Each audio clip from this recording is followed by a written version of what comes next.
श्री स्वामी समर्थ. परमपूज्य गुरुमौली आदरणीय चंद्रकांत दादासाहेब यांना कोटी कोटी प्रणाम. आज सहस्र जलधारा अभिषेकच्या निमित्ताने जमलेले सर्व कोटिलिंगी ते भाग्यवान सेवेकरी त्या निमित्ताने जमलेले. खरं तर आपण बघतो परमपूज्य गुरुमौली आदरणीय चंद्रकांत दादासाहेब यांचं एक म्हणणंच आहे. आपण बघतो आपण जीवन जगत असताना स्वतःसाठी कोणीही जगतो, पण दुसऱ्यासाठी जीवन जगता आलं पाहिजे, त्याला स्वामी सेवेकरी म्हणतात. कारण आपण बघतो खरं सांगायचं जर झालं तर एक कार्यक्रमाची रूपरेषा असते. ती प्रत्येक ठिकाणी जा एक रूपरेषा ठरलेली असते. आणि आपण बघतो बऱ्याच ठिकाणी अतिक्रमण झालं तर अतिक्रमण काढून टाकतात, अतिक्रमण ठेवतात का? आज बघितलं आपण सरकार किती किती अतिक्रमण काढतोय. तो प्रत्येक गोष्टीला एक बंधन असावं. ज्यावरती आपण बघतो आपण त्र्यंबकेश्वरला जातो, भैरव चंडेला जातो, त्यावेळेस आदरणीय दादासाहेब ठरलेली वेळ असते, त्या वेळेमध्ये बोलत असतात. गुरुमौली सुद्धा कायम सांगतात घड्याळाकडे बघतात आता टाईम झालेला आहे, मनाजीराव जागेवर नसतील. आणि मनाजीराव म्हणजे एक आत्मा आपला जागावर थांबण्यासाठी काही वेळ असतो ठराविक, आणि त्या ठराविक वेळेत सर्व कार्य करायचं असतं. कारण आपण बघतो स्वामी मार्गामध्ये किती बोलायला गेलं किती दिवस आपल्याला कमी पडतील, पण तुम्हाला वेळ किती हे महत्त्वाचं आहे. किती वेळ आहे तुम्हाला? 1 तास 2 तास 4 तास किती वेळ आहे?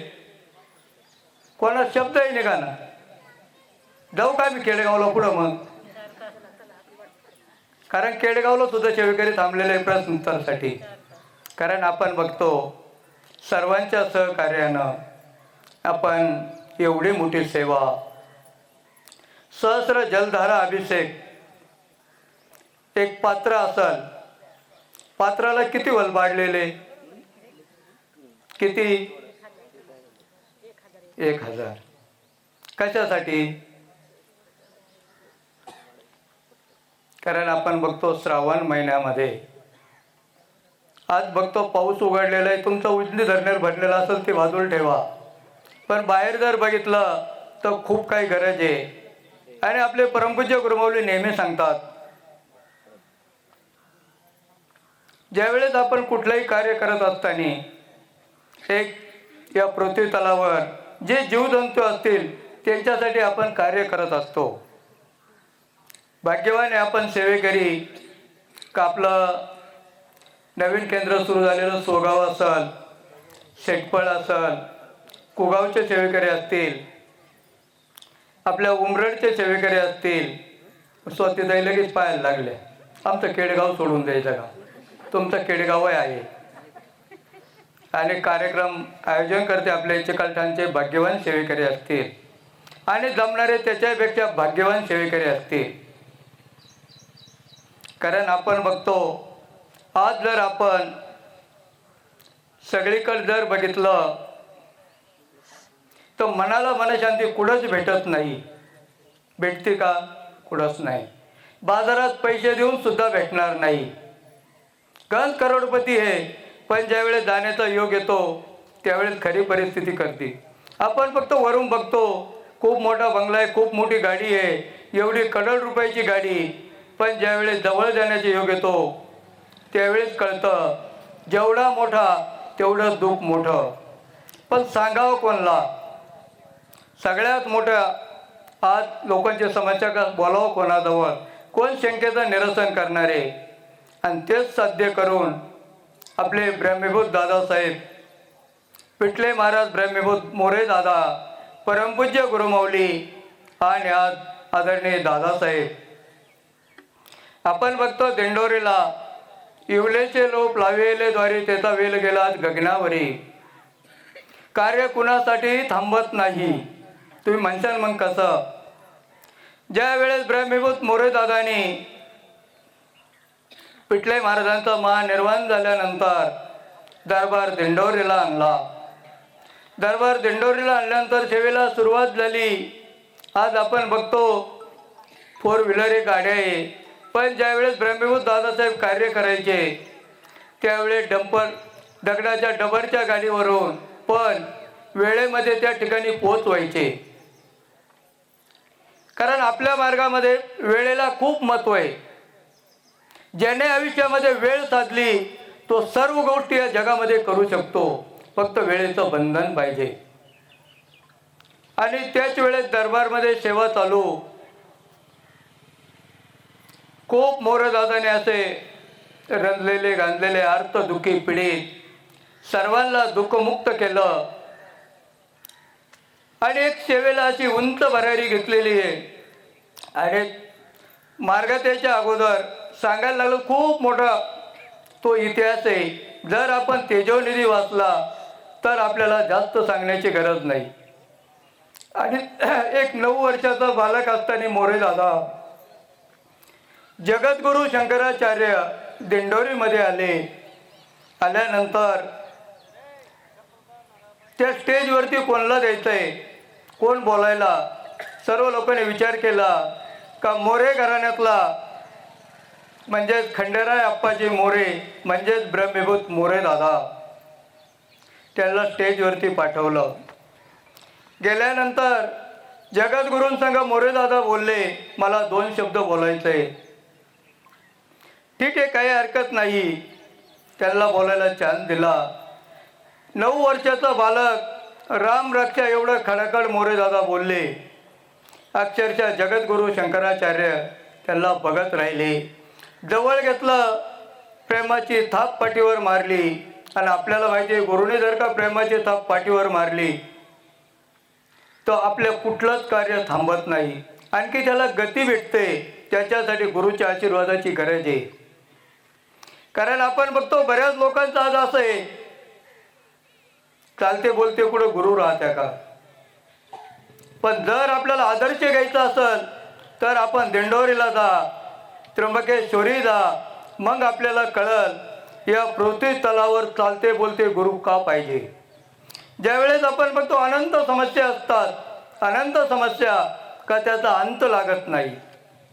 पण ज्यावेळेस आपण दिंडोरीला जातो, गेल्यानंतर जनता जसा आपला मंत्री जनता दरबार असतो तसा आपल्या परमपूज्य गुरुमाऊलींचा हप्त्यातून दर रविवार आणि गुरुवारी जनता दरबार भरलेला असतो. त्या जनता दरबारमध्ये कोणीही येऊन प्रश्न मांडा, परमपूज्य गुरुमाऊली उत्तर देण्यासाठी बसलेले असतात. आपल्या माऊलींचा एक अट्टा असे, 80% समाजकार्य, 20% अध्यात्म. आणि ज्या वेळेस माऊली कार्य करत असतात, अनेक गुरुवार रविवार हजारो सेवेकरी येऊन जातात. आपले परमपूज्य गुरुमाऊली सांगतात, संध्याकाळी अमृतुल्य हितगुज वाणीतून आज आम्ही 4 लाख सेवेकऱ्यांचे प्रश्न उत्तर केले. ज्यावेळेस आम्ही सकाळपासून संध्याकाळपर्यंत असतो, आम्ही विचार करतो 4 लाख आले कुठून. कोणापुढं एक प्रश्न निर्माण राहतो. पण जगामध्ये जिथं जिथं प्रश्न उत्तर होतात त्याचे सर्व आकडेवारी परमपूज्य गुरुमाऊली दिंडोरी दरबारी सांगत असतात. मग विचार करा, ब्रह्मविभूत दादांनी किती विचार त्यावेळेस पुढचा विचार केला असेल. आपण पायाजवळ बघतो, पण परमेश्वर खूप काही दूरवर दृष्टी असते, त्याला दूरदृष्टी म्हणतात. आणि त्यावेळेस आपण जर दिंडोरीला बसलो, दिवसातून हजारो सेवेकरी आमचे गुरुमाऊलींना घेतात, अहो ढलढसा रडतात, माऊली आम्ही शेवटचा उपाय म्हणून तुमच्याकडे आलो, आम्हाला या आजारातून मुक्त करा. तो आजार आपण बघतो सर्वात डोकं वर काढलेला असेल तो कॅन्सरग्रस्त. आज 5-7 वर्षाच्या मुलाला सुद्धा कॅन्सर झालेला आहे. त्याच्या पाठीमागे अनेक कारण आहे, आपण शोधत नाही. आणि त्यावेळेस माऊली सांगतात, माऊली काही सेवा देतात, काही औषधं देतात आपले आयुर्वेदिक, आणि सांगतात 41 दिवसाने नील रिपोर्ट घेऊन या. विचार करा, सर्व डॉक्टर थकलेले, सर्व थकलेले, अनेक केमो केलेले, तरी सुद्धा कॅन्सर बरा होत नाही. मग मरायचं म्हणून शेवटी दिंडोरीला जातो. माऊली सांगतात एवढे करा, 41 दिवसांनी नील रिपोर्ट घेऊन येतात, याला उत्तर काय? पण याच्या पाठीमागं परमपूज्य गुरुमाऊली खूप मोठे कार्य करत असतात. ते औषध एक निमित्त मात्र असतं, ज्याला आपण म्हणतो, ज्यावेळेस आपण बघतो, ज्यावेळेस आपण सेवा घेतो, दवा आणि दुवा, ज्या ठिकाणी दवा आणि दुवा भेटतो त्या ठिकाणी आपले सर्व प्रश्न निकाली निघत असतात. बघा, परमपूज्य गुरुमाऊलीने एक बारीक लक्ष द्या. एक दिवसभर थांबा, जाऊ द्या, वेळ गेला तर काही हरकत नाही. माऊली ज्या वेळेस आसनस्थ झालेले असतात त्यावेळेस समोर सेवेकऱ्यांना बघत असतात, आणि ज्यावेळेस खूप मोठा गहन प्रश्न येतो त्यावेळेस स्वामी महाराजांका बघतात आणि आपल्याला बघतात. याचं सांगतात सेवा निमित्त मात्र आहे, पण परमपूज्य गुरुमाऊली रोजची आपली जी नित्यसेवा असेल त्या सेवेतून, स्वतःच्या खात्यातून, स्वतःच्या बँक बॅलन्समधून ती आपल्या खात्यावरती वर्ग करत असतात. आणि आपण 41 दिवसांनी हसत जातो आणि माऊलींना सांगतो, माऊली आमचा नील रिपोर्ट आला. म्हणजे विचार करा, सांगण्याचं तात्पर्य एक का याच्या पाठीमागे आपले गुरु असतात आणि याच्यासाठी आपल्याला देहधारी गुरु पाहिजे. कारण आपण बघतो, आपण जर ठरवलं आपल्या चिकलठाणवरून माझ्या मध्ये 5-7 तास लागतात, तिथं जर गेलो आपण गुरुला प्रश्न मांडतो आणि गुरु त्याच्यावरती आपल्याला उत्तर देत असतात. आणि असंच मोरे दादांचं झालं. मोरे दादा रामरक्षा म्हणले, आद्य शंकराचार्यांनी पाठीवरती हात ठेवला आणि त्याच वेळेस सांगितलं, दादांच्या पाठीवर हात ठेवून, हा एक जगामध्ये असा लाल होणारे का जगाला ज्ञान देणारे. दिलं का नाही? आज अख्ख्या जगाला ज्ञान दिलेलं आहे. आणि ज्या वेळेस मोरे दादांचं महानिर्वाण झालं त्यावेळेस गुरुवारची वेळ, 10:30ची आरतीची वेळ. तुम्ही म्हणशाल मग आरती थांबली असेल. आरती कुणासाठी थांबत नाही, 1 मिनिट सुद्धा थांबत नाही. आणि जे आरती थांबवतात ते आपले सेवेकरी नाही. सकाळी 8ची आरती 8 वाजताच होईल, 10:30ची आरती बरोबर 10:30 वाजता होईल. आणि संध्याकाळची जे काही असेल, उत्तरायण आणि दक्षिणायन, गायत्री मातेच्या ज्या वेळेस सूर्यास्त लवकर होतो त्यावेळेस 6 वाजता आरती होते, आणि ज्यावेळेस सूर्यास्त नंतर होतो त्यावेळेस 6:30 वाजता आरती होते. आरतीच्या 2 टायमिंग असतात, कोणासाठी थांबत नाही. आणि ज्या वेळेस मोरे दादांचं महानिर्वाण झालं, गुरुवारचा दिवस, 10:30ची वेळ, बरोबर 10:30 वाजता आरती झाली. मोरे दादांचं पूर्ण नाडीबिडी पूर्ण बंद पडलेली होती. पण काही पाहुण्यांचे आग्रहाखातर जेसलोक हॉस्पिटलला नेण्यात आलं. कारण बरेचसे लोक काही वेळा म्हणतात येणे पैशाकडे पाहिलं, बरोबर आहे ना. आपण सहज बोलून जातो, बोलणं सोपं, करणं अवघड. आणि त्यावेळेस जेसलोक हॉस्पिटलला नेण्यात आलं. आल्यानंतर तिथे एक डॉक्टर मॅडम होत्या, ते दादांना चेकअप करत होत्या. चेकअप करत होता तरी नाडी बंद आहे. आणि त्यावेळेस मोरे दादांच्या मुखातून वाक्य निघाले, म्हणे, ओ डॉक्टर बाई, तुम्ही ज्या डॉक्टरवर प्रेम करतात तो तुमचा घात करणार आहे. आणि नाडी तर पूर्ण बंद पडलेली होती. त्याच्यासाठी तेजोनिधी वाचणाऱ्यांची गरज आहे. जो कोणी तेजोनिधी वाचील, परमपूज्य गुरुमाऊली सांगतात, त्याच्या आयुष्यात कधीच प्रश्न येणार नाही. वाचाल तर वाचाल, गरज आहे वाचणाऱ्यांची. आणि ज्या वेळेस मोरे दादांचा अंत्यविधी झाला, सगळं कार्य झालं, मोरे दादाने एक पाळलेला कुत्रा होता, आजही आपल्याकडे असतात. तो कुत्रा 10 दिवस अन्न पाण्याला शिवला नाही, काहीच नाही, अन्न पाणी. 10व्याचा दिवस पितरांची घास घेण्याची किती वाजता वेळ असते? किती वाजता? 8 वाजता, 9 वाजता, 10 वाजता. पितरांची घास घेण्याची वेळ आहे 12:02.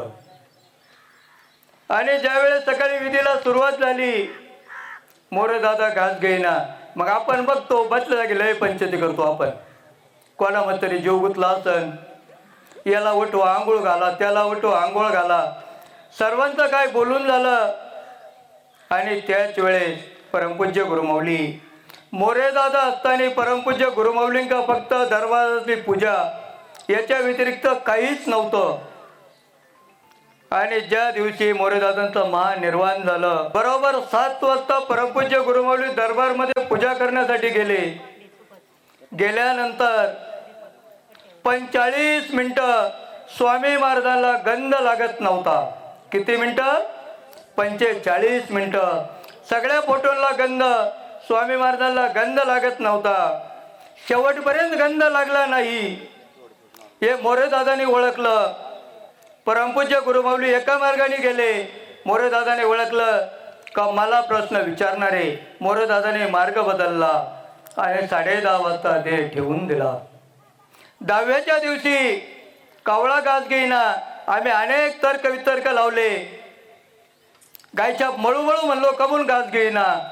कुणातरी जीव गुंतला असल. त्यावेळेस परमपूज्य गुरुमाऊली उठले आणि सांगितलं बघा माऊलींचं वाक्य, सर्वांची माफी मागून मी एक शब्द बोलू का? बघा परमपूज्य गुरुमाऊलीने सुद्धा परवानगी घेतली. एक शब्द बोलू का? बोला. माऊलीने सांगितलं तुम्ही ज्या नगरच्या सेवेकऱ्यांचे नावं घेतात, मोरेदादा कुणासाठी घास घेण्यासाठी थांबलेले नाही. तुम्ही ज्या सेवेकऱ्यांचे नाव घेतात त्यांच्यावरती जास्त जीव गुंतलेला आहे. ते नगरवरून येऊ राहिलेले आणि देऱ्यावरती त्याची आंबेशिटर पलटी झालेली म्हणे. आंबेशिटर पलटी झालेली, कुठेही खरचटलेलं नाही, काहीच नाही. ते बरोबर दिंडोरीला 4 वाजता येणारे. नगरचे सेवेकरी बरोबर 4 वाजता दिंडोरीला गेले. ब्राह्मीभूत मोरेदादाने 12 वाजून 2 मिनिटांनी घास घेतला. मग बघा परमपूज्य गुरुमाऊली म्हणजे कोण आहे? आज आपला महाराष्ट्र सोडून द्या. आज दुबई सारख्या शहरामध्ये मुस्लिम राष्ट्रामध्ये आपले केंद्र चालू आहे. मग विचार करा, मुस्लिमांना कळलं पण आमच्या हिंदूंना आज कळाना का स्वामी मार्ग काय आहे. आणि याच्यासाठी आपल्याला स्वामी मार्गामध्ये येण्याची गरज आहे. खरं तर माऊलींचा सगळ्यात मोठा हट्ट का बाल संस्कार वर्ग. कारण आपण बघतो माऊली नेहमी सांगतात संस्कार केले तर संस्कृती टिकेल, संस्कृती टिकली तर धर्म टिकेल आणि धर्म टिकला तरच देश टिकेल, राष्ट्र टिकेल. ही काळाची गरज आहे. कारण आपण बघतो मुलाला चांगल्या गोष्टी शिकवाव्या लागतात. पण वर बोट करून सांगा शिव्या कोणी शिकवल्या का? स्टँडर्ड शिकवल्या कोणी? सांगा कोणी शिकवल्या असतील तर.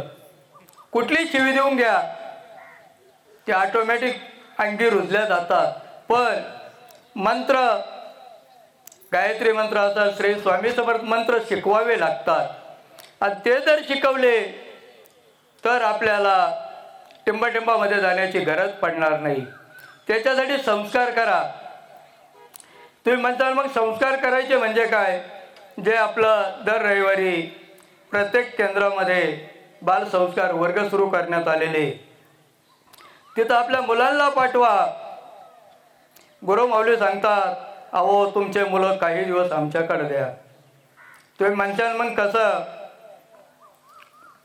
2010 साली परमपूज्य गुरुमाऊलीने एक निबंध स्पर्धा घेतली होती आपल्या त्र्यंबकेश्वरी गुरुपीठमध्ये. त्यावेळेस अनेक आमच्या बालसंस्कार वर्गातल्या मुली सहभागी झाल्या. मोरेदादांवरती निबंध लिहायचा होता. निबंध लिहिला आणि त्याचा आपण ज्याला सांगतो बक्षीस वितरण समारंभ मासिक मीटिंगमध्ये आपल्या गुरुपीठमध्ये झाला. आणि त्यावेळेस नाशिक येथील सेवेकरी शिडको दत्तो चौक शिडको केंद्रातील एक मुलगी ज्यावेळेस तिचा पहिला नंबर आला त्याच्यामध्ये, ज्यावेळी ती दर्शनाला गेली काय झालं असेल हो? ज्यावेळेस परमपूज्य गुरुमाऊलींच्या दर्शनाला गेली, पंजाबी ड्रेस घातलेला, ज्यावेळेस माऊलींचं दर्शन घ्यायला लागली त्यावेळेस डोक्यावरती ओढणी घेतलेली होती. आणि आज आम्हाला एवढ्या मोठ्या साड्या असून पदर घ्यायला टाईम नाही. ओढणी घेतलेली होती. त्यावेळेस माऊलीने विचारलं बाळ तू कुठल्या बालसंस्कार केंद्रातली? त्यावेळेस त्या मुलीने सांगितलं माऊली मी नाशिक येथील दत्त चौक शिडको या बालसंस्कार वर्गातली. हे जर आपल्याला सांगायचं असेल तर आपल्याला संस्कार करावं लागणार आहे. आपण मुलाला सांगतो टी व्ही पाहणं चांगलं नाही, आणि त्याच्या जगात तिची मम्मी रिमोटची बटणं दाबी. हे संस्कार करून नाही चालणार आपल्याला. मग आपण बघतो, आज आपण बघतो यूट्यूबवर, वर्तमानपत्रातून खूप वाईट परिस्थिती तयार झालेली आहे. आणि त्या वाईट परिस्थितीला जर सामोरं जायचं असेल तर आपल्याला परमपूज्य गुरुमाऊली आदरणीय दादासाहेब तिन्ही गुरुपुत्र आपल्याला हात बटकळ करणं कामाची गरज आहे. आज आपण जर बघितलं, आदरणीय दादासाहेब असतील त्यांच्या पद्धतीने ते कार्य करताय. नितीन भाऊ असतील ते बालसंस्कार वर्ग, युवा पिढी घडवण्याचं काम करतात. आदरणीय आबासाहेब असतील तर सेंद्रिय शेती आज काळाची गरज आहे. जर परमपूज्य गुरुमाऊलींनी कोणी 4-5 लाख रुपये महिना दिला असता, आज एवढं शिक्षण आपल्या आदरणीय चंद्रकांत दादांनी झालेलं आहे. पण नाही मागतात, मागण्याचा काही अधिकार नाही. ज्यांच्या सगळं वार्तालाप चाललेला होता ते आमचे वयोवृद्ध सेवेकरी, त्याला त्याच्यावरती काहीच उत्तर देता येईना. 9:15 वाजता एक जोडीदार आणि आम्ही दोन काहीतरी केंद्राचं काम चालू होतं, त्यानिमित्तानं त्यांच्याकडे गेलो. त्यावेळी बरं झालं तुम्ही आले, हे काय म्हणतात बघा. म्हणलं ठीक आहे, काही हरकत नाही, बोला. चर्चेला सुरुवात झाली. वेळही नव्हता पण अगदी थोडक्यात बोला. त्यावेळेस तिने सांगितलं आम्ही वर्षातून एक 4-5 दिवस फिरतो, कोणाकोण अन्न पाणी काही घेत नाही, काहीच घेत नाही. आणि तुमच्या लोक देवाकडे काहीही मागतात. म्हणलं हो मागतात, कर्म ते केलंच पाहिजे. आणि त्यावेळेस त्याला एक दाखला देण्यात आला. आपण सर्वजण पसायदान म्हणतो, बरोबर आहे का? पसायदान मध्ये ज्ञानेश्वर माऊलीने कोविड टाकलेली आहे. त्याच्यामध्ये सांगितलेलं आहे परमेश्वराकडे जे जे मागल ते ते परमेश्वराने देव आहे का पसायदान मध्ये. आज ते जर ज्ञानेश्वर माऊलीने सांगितलं, आमच्याही माऊलीने लिहिलेलं नाही, तुमच्याही गुरुने लिहिलेलं नाही, ते ज्ञानेश्वर माऊलीने लिहिलेलं आहे. मग तुम्हाला बोलण्याचा काही अधिकार आहे का? आहे का अधिकार? काही आहे काही? जो जे वंशील तो ते लावो, बरोबर आहे का? मग तुम्हाला आम्हाला बोलण्याचा काय अधिकार आहे? काहीच अधिकार नाही. पण कर्म करत असताना असं करा, एक वेळेला परमेश्वर माफ करील देव, पण कर्म तुमचं कधीच माफ करणार नाही. तिथं चुकीला माफी नाही, चूक ती चुकत. आणि कुठलंही कर्म करत असताना असं करा का परमेश्वराला साक्षी धरून कर्म करा. कारण आपण बघतो, आपण खूप भाग्यवान आहे का परमपूज्य गुरुमाऊलींनी आपल्यासाठी नित्यसेवा असेल, स्वामीचरित्र, दुर्गा सप्तशती अनेक ग्रंथ दिलेले. का? माऊलींचं एकच म्हणणं आहे, माझा सेवेकरी गरीब नको. तुम्ही म्हणताल मग हेलिकॉप्टरमध्ये फिरायचं का? हेलिकॉप्टरमध्ये सुराला फिरायला लागलेले आपले सेवेकरी एवढे स्वयंमार्गाने भाग्यवान केलेले, पण त्याला गरज आहे सेवेची. कारण आपण बघतो माऊली आदरणीय दादासाहेब नेहमी सांगतात, किती नवनाथ वाचा, किती भागवत वाचा, किती गुरुचरित्र वाचा, पण काय? तुम्ही म्हणताल मग पण काय? आता फराळाची वेळ झाली, तुमचा पण काय चाललाय? जो नित्य सेवा करतो त्याला त्याचं फळ मिळत असतं. आपण स्वार्थी सेवेकरी, तुम्ही आम्ही सर्व, आपल्याला असं वाटतं लगेच भेटलं पाहिजे. देव बाजारचा भाजीपाला नाही. पण ज्या वेळेस आपण तळमळीने हात मारतो, त्याच्यासाठी आपला बँक बॅलन्स आवश्यक आहे. तुम्ही म्हणताल मग बँक बॅलन्स काय? आमच्याकडे 1 कोटी रुपये पडलेले बँकेत, त्याला कोणीच विचारत नाही तुमच्या, ते तुमच्याकडेच राहू द्या. कारण आपण बघतो त्यावेळेस सांगितलं मोरे दादानी, ज्यावेळेस आपण सेवा करतो निस्वार्थपणे, आपण निस्वार्थी नाही की आपण काहीतरी मागत असतो, 4 आण्याचं करायचं, रुपयाचं मागायचं, बरोबर आहे का? माझ्या गाईला दूधही दिलं पाहिजे, माझ्या हिरीलाही पाणी चांगलं पाहिजे, माझी मोटरही बंद पडायला नको, या सगळ्या गोष्टी होतील. पण स्वामीचरणी लीन व्हा, नम्र झाला भूता त्याने कोंडले अनंता, नम्र झाल्याशिवाय काम चालणार नाही. कारण आपण बघतो त्याच्याचसाठी दरबारमध्ये गेल्यानंतर पहिल्यांदा स्वामी महाराजांना त्रिवार मुद्रा करावा लागतो. स्वामी महाराज म्हणजे राजांचे राजे, महाराजे, अनंत कोटी ब्रह्मांड नायक, राजाधिराज, योगीराज, परब्रह्म भगवान श्री स्वामी समर्थ महाराज. म्हणून ब्रह्मा विष्णू महेश म्हणजे त्रिवार मुद्रा. ज्यावेळेस आपण केंद्रामध्ये येतो, हातपाय धुतो, आपण बघतो हातपाय धुण्यामागचं कारण काय असेल. आपण कोरोनामध्ये सगळे हातपाय धुवून येत होतो घरात, बरोबर आहे ना. मग कमून येत होतं कोरोना घरात नाही आला पाहिजे, बरोबर आहे ना. तरी कोरोना येत होता. कारण ज्यावेळेस बघतो आपण हातपाय धुतो त्यावेळेस आपले शरीर शांत होतं. नाही तर बघा, दोन महिलांचं जर भांडण चाललेलं असलं, तिसरा जर सोडवायला गेला, ती महिला सांगते दादा तुम्ही सोडलं, नाही तर माझी तळपायच्या कुठे गेली होती, मस्तकात गेली होती. आणि मस्तकात जर जाऊन द्यायची नसल तर आपल्याला हातपाय धुण्याची काळाची गरज आहे. वेळ आहे ना पण तुमच्याकडं, नाही तर मग काही काही झोपात आहे बरं का.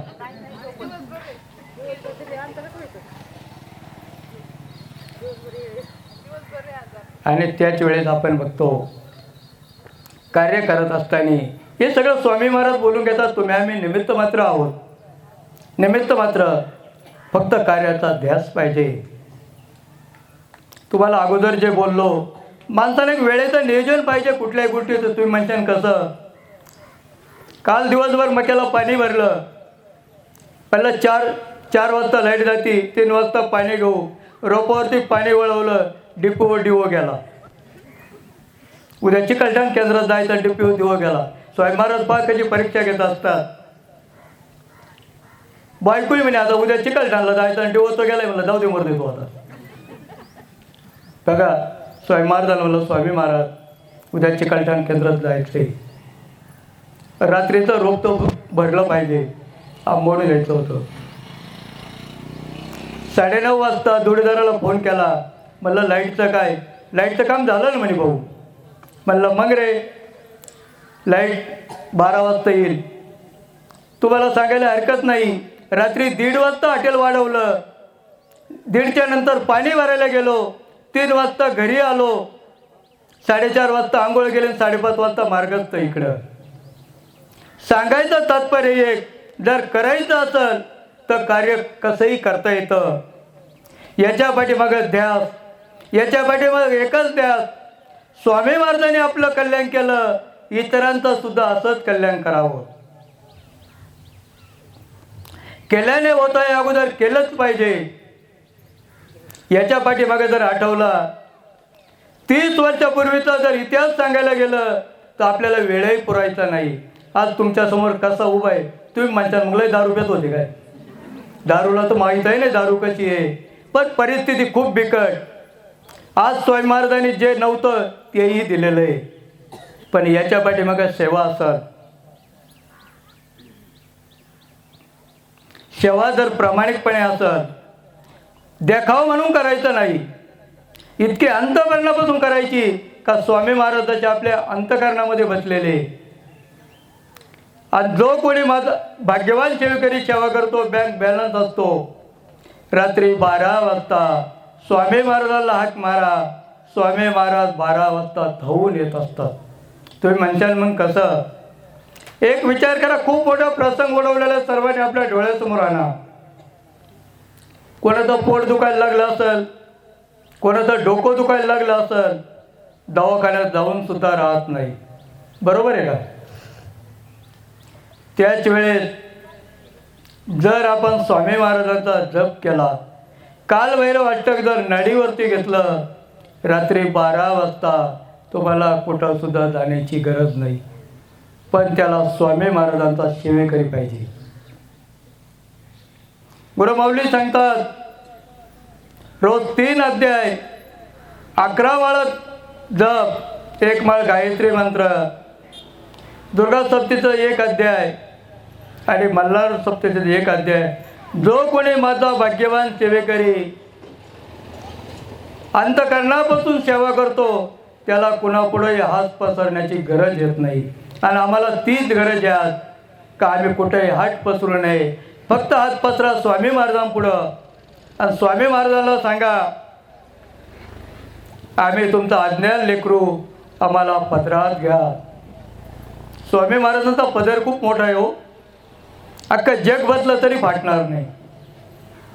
कारण आपण बघतो आपले बरेचसे सेवेकरी असे असतात, आम्हाला आला ताप स्वामी आमचे बाप, आमचा गेला ताप आपण टिंबटिंब होऊ नका.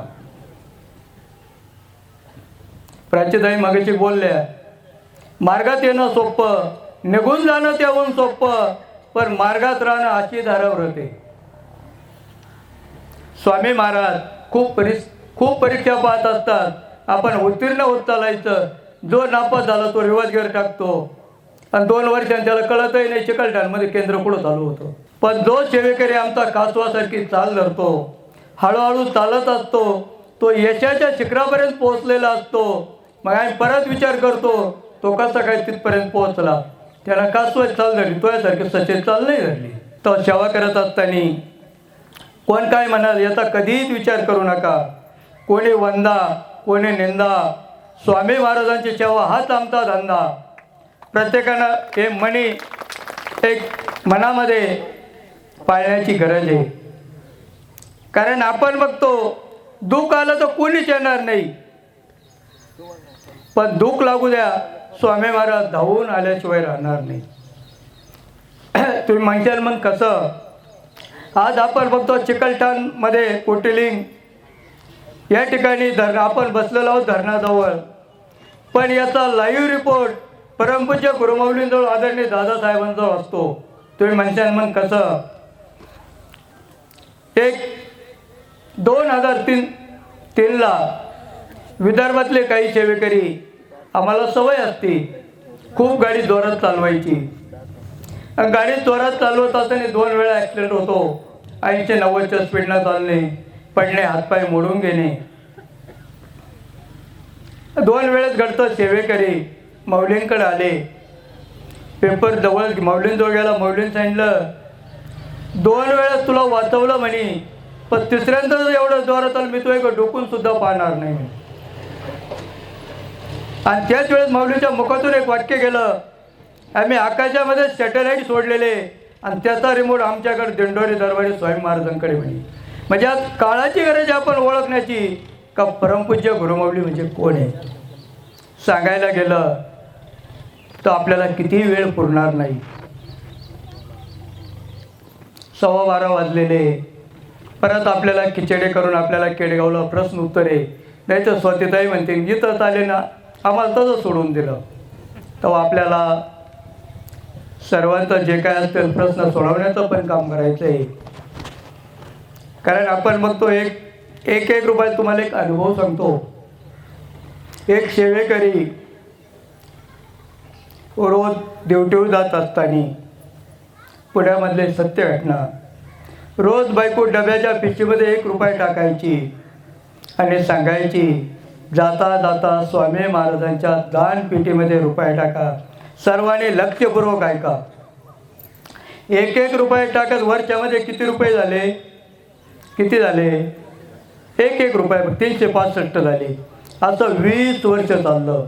किती वर्ष, 20 वर्ष. 20 वर्ष पूर्ण झाल्यानंतर बायकोला खूप मोठा आधार झाला आणि आधाराला खर्च येणार होते 5 लाख रुपये. कोण देणार हो. परिस्थिती गरिबीची. रोजचा उदरनिर्वाह चालू. काय करायचं. बायको हॉस्पिटलला ॲडमिट. बायकोचं लक्ष नवऱ्याकडं. कधी पैसे घेऊन येतात, पैसे भेटत नव्हते. आणि रोज दरबारमध्ये दर्शनाला जाणार. 2 दिवस दरबारमध्ये गेला नाही. तिथं लेख सेवेकरी म्हणे भेट झाली, 2 दिवस झाले तू दरबारमध्ये आला नाही. त्यावेळेस तिने सांगितलं दादा माझ्या बायकोला एवढा मोठा आजार झालेला आहे, तिला 5 लाख रुपये खर्च आहे आणि मी पूर्णही करू शकत नाही. त्याने सांगितली माझी गाडी आहे, ही गाडी विकून टाक. ही गाडी विकून काय म्हणे 25-30 हजार रुपये येणार आहे, मला 5 लाखाची गरज आहे. आता जड दुःखी अंतकरणाने हॉस्पिटलमध्ये गेल्यानंतर पत्नीला बघितलं. तिने सांगितलं, मला समजलं तुमचं पैशाचं काम झालेलं नाही, पण एक काम करा, मी गेले तर जाऊ द्या, पण माझ्या 2 लेकरांना सांभाळा. डोळ्यातून पाणी आलं. आपण आपल्या अर्धांगिनीला वाचवू शकत नाही, आपला काय उपयोग. आणि त्याच वेळेस तिथं ब्रदर यांना बाहेर बोलवलं. अहो, तुमच्या ऑपरेशनची तयारी करायची, सही करा म्हणे.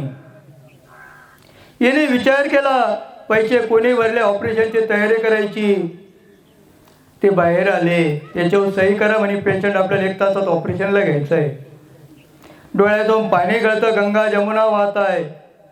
कोणी पैसे भरले म्हणे. तबा बाहेर बसलेले ते आजोबाई म्हणे, गोंगडी घेऊन बसलेले, त्याने 5 लाख रुपये भरले आणि ऑपरेशनची तयारी केलेली आहे. आणि ज्यावेळी ते बाहेर गेले तिथं खुर्चीवर बघायला, तिथं कोणीच नव्हतं. कोण होतो मग विचार करा. आज गरज आलेली आहे आपल्याला का स्वामी महाराजांची सेवा करण्याची. थोडीशी करा, पण अंतःकरणापासून करा. अंतःकरणापासून अशी करा, कधी स्वामी महाराजांना हाक मारा, स्वामी महाराज धावून आले पाहिजे. मग आपण बघतो, मग आपली जी शेवट प्रार्थना कशासाठी आहे. हृदय वसची परनेत सती कैसे तुझं पाहू, हे आपल्यासाठी आहे. आपल्या अंतःकरणामध्ये बसलेले, पण आपल्याला कळत नाही. आपण इकडं तिकडं पळतो. यो बाबा लय चांगला, ती बाई लय चांगली, काहीच नाही.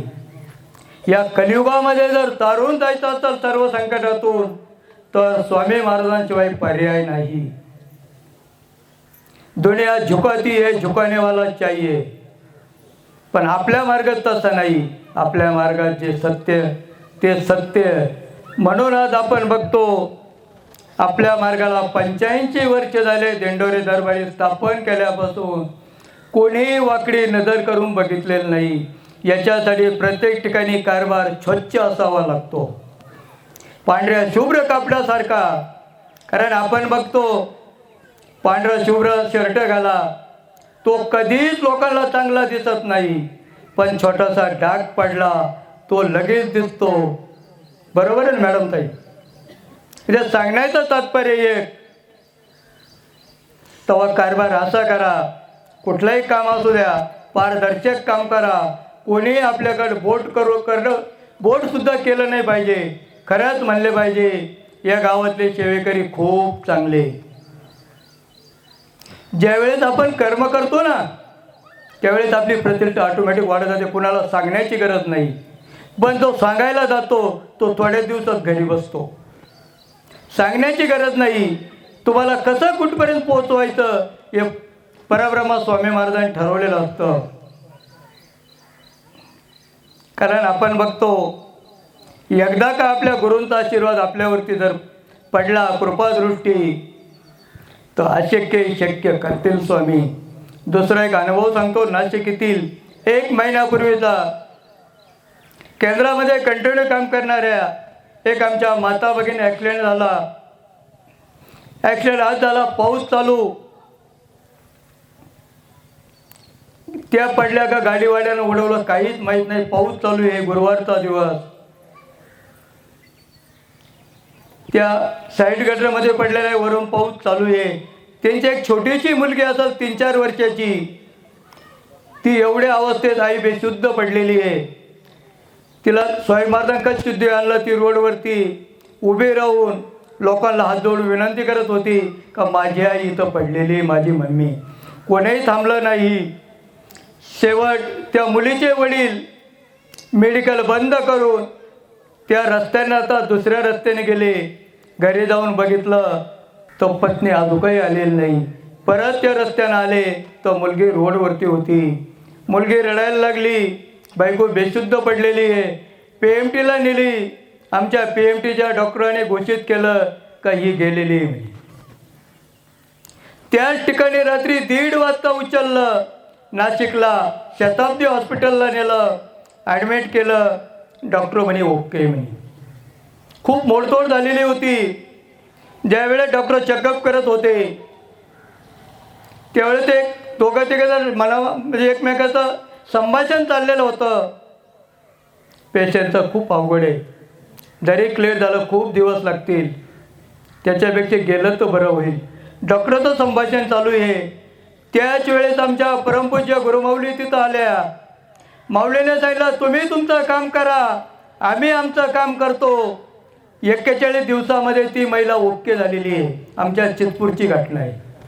म्हणजे विचार करा, याला उत्तर काय आहे? काहीच नाही. याला उत्तर आहे फक्त स्वामी महाराजांची सेवा. जो करील सेवा तो खाईल मेवा. मोरे दादा नेहमी सांगायचे, जो माझा भाग्यवान सेवा करील तो मेवा खाईल. जो करणार नाही तो मेवा. आतंक सागरात येऊन जर पाणी पिऊ शकत नसल तर त्याच्यासारखं दुर्भाग्यवान कोणीच नाही. आज आपण बघतो कार्यक्रमामध्ये सर्व सेवेकरी, कारण एकाचं नाव घेतलं एकाला राग येतो, बरोबर आहे. जमलेले सर्व भाग्यवान सेवेकऱ्यांनी कालपासून जे आपण तयारी केली असेल, जे सेवेकरी आज भाग घेतला असेल, सर्वांना स्वामी महाराजांचा खूप खूप मोठा असा आशीर्वाद मिळालेला आहे. कारण आपल्याला पाणी भरपूर आहे, पण आपण जनतेसाठी कार्य केलेलं आहे. आपण जर बखर जर वाचली असेल, बखर वाचलेली कोणी? बखरमध्ये एक उल्लेख आलेला आहे. स्वामी महाराज अक्कलकोटला असताना बघा, परमेश्वर अक्कलकोटला असताना पाऊस पडत नव्हता. आणि त्यावेळेस बरेचसे लोक स्वामी महाराजांना गेले. स्वामी महाराजांना विनंती केली, म्हणे महाराज तुम्ही तर अक्कलकोटामध्ये आहात आणि पाऊस तर काहीच नाही, काय करायचं? स्वामी महाराजांनी सांगितलं, एक 4-5 पाट्यावरून गौऱ्या आणा. आता गौऱ्यांचा पावसाचा काय संबंध? आणि त्याच वेळेस गौऱ्या आणल्या. भगवान शंकराच्या पिंडीवरती त्या गौऱ्या मांडल्या. लोकही गरबडले, नेमकं काय चाललंय? त्याला काडी लावून दिली. पिंडीला काडी लावून दिली. सकाळी ती राख काढली बाजूला. पिंड पहिल्यापेक्षा चकचकीत झाली. आणि त्याच वेळेस स्वामी महाराजांनी सांगितलं, अरे फुटाणे आणा म्हणे. आपल्याला वाटलं तर खायला आणले. फुटाणे आणा. फुटाणे आणले, बाहेर गेले, आकाशाच्या वर फेकले आणि 2च मिनिटात पावसाला धो सुरुवात झालेली आहे. सांगायचं तात्पर्य एक, तर स्वामी मार्गात आल्यानंतर कुठलंही काम अशक्य नाही. अशक्यही शक्य करतील स्वामी. बराचसा वेळ घेतल्याबद्दल सर्वांना जाहीर माफी. झालेली सेवा स्वामीच्यांनी समर्पित करतो. आपल्या आदरणीय दादासाहेबांनी सांगितल्याप्रमाणे दर पौर्णिमेला, आता तर दर गुरुवारी मान्यता भेटलेली आहे, दर पौर्णिमेला आपल्या गाणगापूर दत्तधाम जे आपल्या गुरुपीठमध्ये जे गुरुचरित्राचं पारायण होतं, त्याच्यासाठी आदरणीय दादासाहेबांचा आदेश आहे का सर्व भाग्यवान सेवेकऱ्यांनी आपल्या करून त्या दिवशी, म्हणजे आपल्याला आदल्या दिवशी जे काही इच्छा असेल,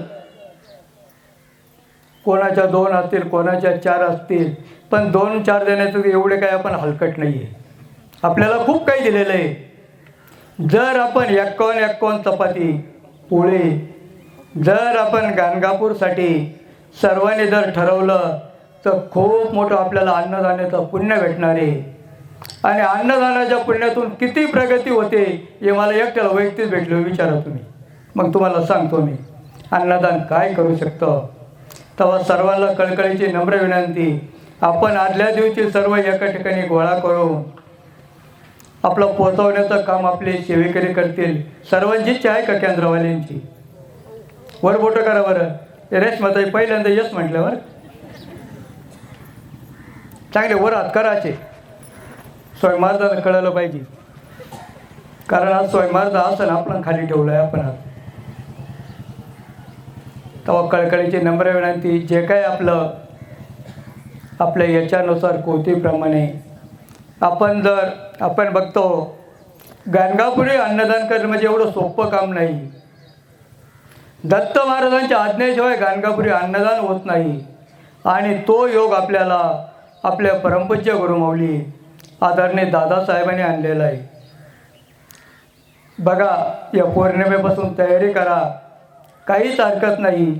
आणि एक 2-3 महिन्यांनी सांगा तुमच्या प्रपंचामध्ये किती प्रगती झाली. तुम्ही म्हणशाल मग लगेच 4 व्हीलर आली पाहिजे. बरोबर आहे ना? कारण मन कुठं जाईल कधीच सांगता येत नाही. आता बरेचसे इथं बसलेले असतील, पण मोटर चालू करायची, लाईट आली असेल, उचलतं काय, वाल फिरवायचं, बरेचसे असतात. पण त्याच्यासाठी थोडंसं कर्म करा, पण मनाचे राव जागेवरती ठेवा. त्याच्यासाठी रोज 3 अध्याय स्वामी चरित्र, 11 माळाचं. बऱ्याचशा आमच्या माता भगिनी सांगतात आम्ही तर एकच माळ जप करतो, आम्हाला टाईमच भेटत नाही. ज्या वेळेस 11 माळी जप करतो त्यावेळेस एकच माळ आपल्याला भेटते. हे सगळे आपले गुरु असतील, आपण जे म्हणतो पंचमहाभूत असतील, आपले आईवडील असतील, ही सगळ्यांसाठी 10 माळा आणि शेवटची 11वी माळ आपल्याला. मग एकच माळ जर जप केला तर किती भेटेल आपल्याला? 1 मणी तरी येईल का? येईल का? काहीच येणार नाही. तुम्ही म्हणशाल मग आम्हाला टाईमच नाही. सकाळी 6 करा, संध्याकाळी 5 करा, 4 करा, पण करा. 3 अध्याय स्वामी चरित्र, 11 माळा श्री स्वामी समर्थ, 1 मराठी दुर्गा सप्तशती, 1 माळ 99 मंत्रात जप. एवढी सेवा जो कोणी सेवेकरी करतो त्याचे जन्मांतरीच लागलेले दोष स्वामी महाराज घालवत असतात. पण त्याच्या कर्मानुसार काहींना लवकर भेटतं, काहींना उशिरा भेटतं. ज्याला उशिरा भेटतं ते अखंड टिकतं, ज्याला लवकर भेटतो तो लगेच करतो बाय बाय, मला टाईम नाही. मग स्वामी महाराज सांगते बडव्या थांब, माझ्याशिवाय तुलाही कोण नाही. आता तुम्ही म्हणशाल मग कसं? एक अनुभव सांगतो विवाहाचा. आमच्या लोणी येथील एक मुलगी सेवेकरी, BSc अग्री झालेली, खूप छान दिसायला. बरेचसे लोक म्हणतात छान दिसणाऱ्या मुलींना पटवायला टाईम लागत नाही, म्हणजे नवरदेव आल्यानंतर बरं का. पण खूप छान, गेली 2 वर्षे विवाह जमत नव्हता. ती स्वतःला विचार करायची मी एवढी सुंदर, सावळा मुलगाला तरी नाही म्हणतो. स्वामी महाराज म्हणल्या ते थांबतोय, कमी आहे काहीतरी अजून. केंद्रामध्ये आली, सेवा घेतली. महाराजांचा फोटो, दत्त महाराजांचा फोटो, आई साहेबांचा फोटो, नित्यसेवा सगळे ग्रंथ घेतले, सेवा केली. मधून 41 दिवसामध्ये जसा मुलगा पाहिजे त्याच्याशी विवाह जमला. जमल्यानंतर तारीख ठरली, साखरपुडा झाला, सगळं झालं. मग परत सगळे पुस्तकं एकत्र बांधले, फोटो ते केंद्रात घेऊन आल्या. हे तुमचं तुम्ही सांभाळा म्हणे. आता म्हणजे बघा, तुमचा तुम्ही सांभाळा.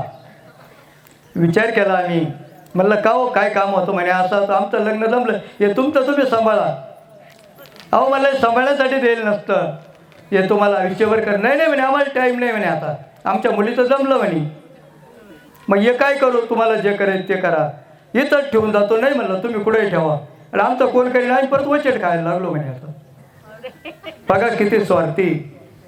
एक विचार करा, लग्न जमलं म्हणून सगळे प्रश्न कधीच सुटत नाही, उलट अडचणीला सुरुवात होते. 2 वर्ष झाले, संतांचे नाही, 3 वर्ष झाले, 4 वर्ष झाले, सगळे डॉक्टर करून थकले. स्वामी महाराजांनी सांगितलं होतं परत आमच्या केंद्रात आल्याशिवाय तुला पर्याय नाही. केंद्रामध्ये आले, सेवा घेतली, आणि त्याच वेळेस सांगितलं आमच्याकडून अशी चूक झाली. स्वामी महाराजांपुढे 51 वेळा नाक घासलं. जर मनापासून अंतकरणापासून झालेली चूक जर मान्य केली, 51 वेळा, 21 वेळा, 108 वेळा जर नाक घासलं तर स्वामी महाराज सुद्धा माफ करत असतात. परत सेवा दिली.